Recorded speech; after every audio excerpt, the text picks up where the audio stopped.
Sometimes customers want to be able to silence the panel's buzzer from the graphics.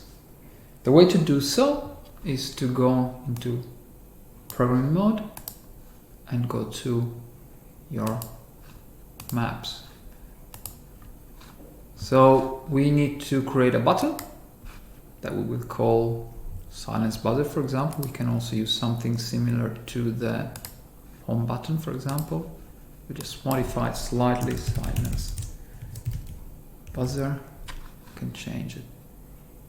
Text color, for example, red. And the background color can be blue. Okay.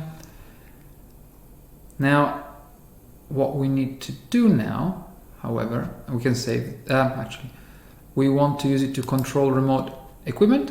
So it's not to jump to another graphic. So we go into program, create a new action. We need to select the node that this buzzer is assigned to. For example, node 1. And we will have to select mute network buzzers.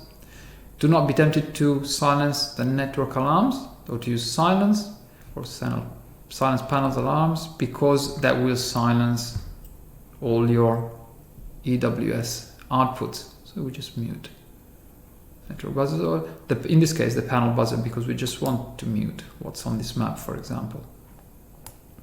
Okay, we have our symbol, which we can plot here as discussed. You can make it a bit neater by using the hidden pixel grid, and we save. Now let's see what this looks like. We go into graphic.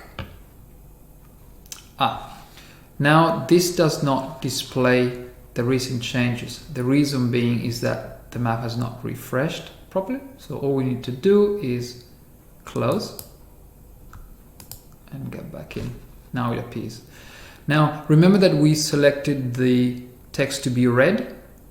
That will turn black once you hover over it. When I click onto this symbol, the buzzer for this far panel is silenced.